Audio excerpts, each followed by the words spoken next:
Headlines प्रायोजक राम बंधू पापड आटा आणि पापड मसाला।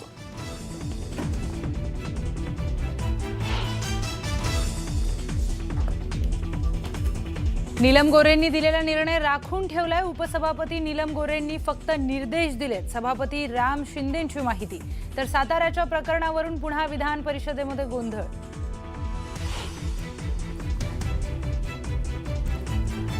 सातारा झेडपी वादावरून शिवसेना आमदारांचं आंदोलनावर मुख्यमंत्र्यांकडून संताप व्यक्त। तर प्रकरणाची वस्तुस्थितीच्या आधारावर योग्य ती चौकशी होईल, मुख्यमंत्र्यांचे स्पष्टीकरण।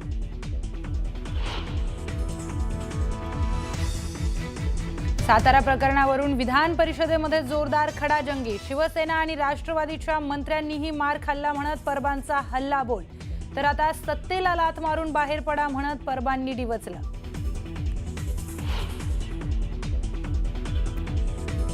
बंधू अशोक खरात प्रकरणी कुणालाही सोडणार नाही। या प्रकरणी उद्या सखोल निवेदन देणार मुख्यमंत्री देवेंद्र फडणवीसांची माहिती। तर संबंधित प्रकरण अतिशय गंभीर असल्याचं केलं मुख्यमंत्र्यांनी स्पष्ट। बंधू अशोक खरातनं तब्बल 150 परदेश दौरे केल्याची माहिती समोर। खरातचे दक्षिण कोरियातील फोटो सोशल मीडियावर व्हायरल। परदेश दौऱ्यांसाठी पैसा कुठून आला याचा तपास सुरू।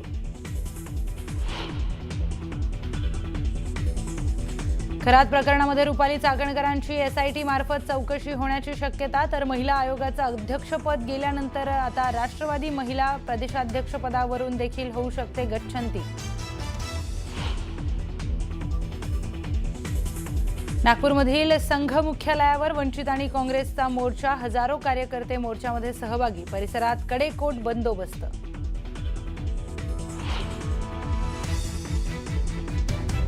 तीन तासानंतर राजू शेट्टींचं आंदोलन मागे। सरकारकडून अधिवेशनामध्ये निर्णय घेण्याचं आश्वासन। तर शेतकऱ्यांना हेक्टरी 5 लाख मदत मिळाली पाहिजे। फसवणूक झाल्यास संघर्ष अटळ, शेट्टींचा सरकारला इशारा।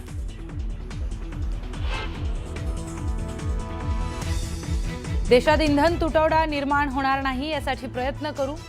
हॉर्मुझ सामुद्रधुनीमध्ये अडकलेली अनेक जहाजं भारतात सुरक्षित आली, पंतप्रधानांची माहिती। तर काळा बाजार करणाऱ्यांवर कठोर कारवाई करण्याचा इशारा।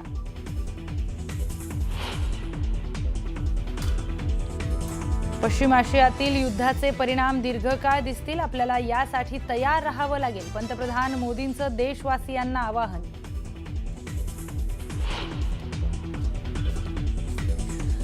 सोन्याच्या दरात 23 दिवसामध्ये तब्बल 34,000 रुपयांची घसरण। तर चांदीच्या दरामध्ये 80,000 रुपयांची घसरण। सोन्याचे सध्याचे दर 1,44,000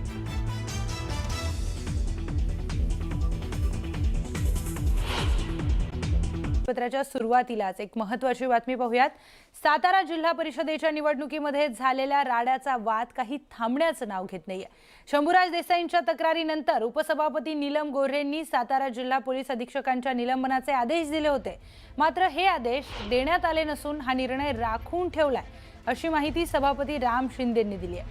उपसभापती नीलम गोरेंनी फक्त निर्देश दिलेत असंही सभापती राम शिंदेंनी म्हटलंय। तर यावरून पुन्हा विधान परिषदेमध्ये मोठा गोंधळ पाहायला मिळतोय।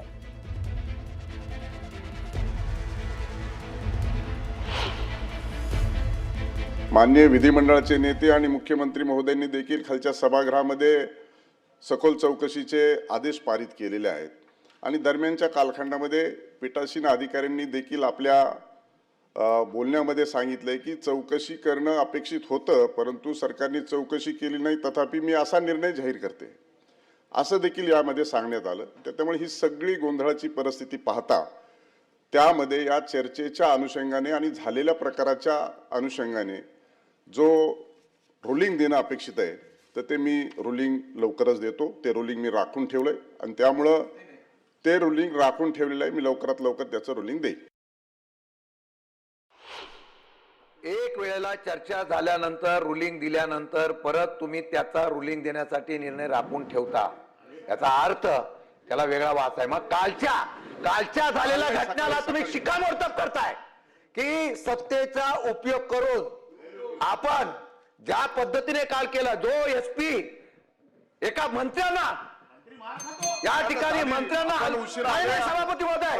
सगळी चर्चा झालेली आहे. पुन्हा ती चर्चा आपल्याला करता येणार नाही आणि त्यामुळे मी निर्देश दिलेले आहेत. मी रुलिंग दिलेलं आहे, निर्णय राखून ठेवलेला आहे.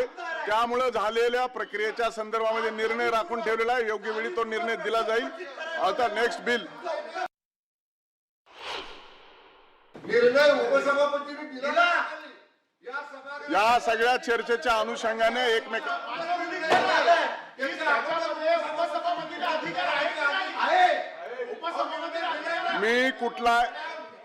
मी या संदर्भामध्ये आपण विनाकारण अनावश्यक संशय कल्लोळ उभा करण्याचं कुठलंही काही कारण नाही आणि त्यामुळं आपण निर्देश दिले, रुलिंग दिली, जी सभागृहात चर्चा झाली तो निर्णय मी राखून ठेवलेला आहे आणि त्याच्यावरती मी ठाम आहे. त्याच्यामुळे निर्णय राखून ठेवलेला आहे. निर्णय योग्य वेळी दिला जाईल. तर सातारा जिल्हा परिषद अध्यक्षपदाच्या निवडणुकीवेळी झालेल्या राड्याचे पडसाद विधान परिषदेमध्ये उमटलेत. शंभूराज देसाई या मुद्द्यावरून आक्रमक झाल्याचं पाहायला मिळालं. अध्यक्षपदाच्या निवडणुकीवेळी पोलिसांनी आम्हाला फरफटत नेलं, मारहाण केली असा आरोप शंभूराज देसाईंनी केलाय. उपसभापतींनी तात्काळ दखल घेत साताऱ्याच्या एसपींचे निलंबन करण्याचे आदेश दिले. त्यावर जयकुमार गोरेंनी यावर आक्षेप घेत आधी वस्तुस्थिती तपासावी अशी मागणी केलेली आहे. साताऱ्याच्या एसपींचे निलंबन रद्द करावं अशी मागणी देखील केली. तर या संपूर्ण प्रकरणाची न्यायालयीन चौकशी व्हावी अशी मागणी आमदार संजय खोडकेंनी केली आहे. कोणाकडे नाही मागायचा, असं इथं आपल्याकडे मागणार आणि खाली मान्य अध्यक्षांकडे मागणार. त्यामुळे माझी विनंती आहे, तो एसपी जो वागलाय ना सभापती महोदय, पूर्ण एखाद्या घरगाड्यासारखा वागलाय. त्यामुळे आपण माझी विनंती आहे, त्याला तात्काळ निलंबित करा, बडतर्फ करा सेवेतनं. आज त्याची निवृत्त हायकोर्ट जज मार्फत त्याची चौकशी करा. हा अन्याय आम्ही सहन करणार नाही. त्यामुळे माझे हात जोडून आपल्याला विनंती आहे, अशा पद्धतीनं मंत्र्यांवर आरेरावी करणाऱ्या, मंत्र्यांना जखमी करणाऱ्या त्या पोलीस दलाचा प्रमुख तुषार दोशी, एलसीबीचा इन्स्पेक्टर देवकर, एलसीबीचा असिस्टंट इन्स्पेक्टर गर्जे आणि त्यांच्या बरोबरचे 100 पोलीस यांच्यावर तात्काळ कारवाई करून त्यांना निलंबित करा. मी आज आत्ताच्या आत्ता साताऱ्याचे पोलीस अधीक्षक आणि संबंधित ज्यांनी मतदारांना देवकर आणि तुम्ही जे म्हणतात, हे पहा, या सभागृहामध्ये आमदार सांगतात ते खरं मानलं जातं, तर मंत्री सांगतायत म्हटल्यावर ते खरंच मानलं पाहिजे. हा आत्तापर्यंतचा प्रघात आहे. एक. दुसरं, एवढी घटना घडल्यावर सरकारकडून कालच चौकशीचे आदेश जायला हवे होते, ते काही कारणाने गेलेले नाही आहेत. आज पहिला दिवस आहे सुट्टीनंतरचा. तर ताबडतोब साताऱ्याचे पोलीस अधीक्षक आणि संबंधित ज्यांनी लोकांना ढकलाढकली केली, जखमी केलेलं आहे आणि महत्त्वाचं म्हणजे मतदानाच्या प्रक्रियेपासून वंचित ठेवलेलं आहे, त्यांचं सरकारने निलंबन करावं असे मी निर्देश देत आहे. भारतीय जनता पक्षाला दोष द्यायचं काय कारण आहे? कशासाठी भारतीय जनता पक्षावर ब्लेम करता?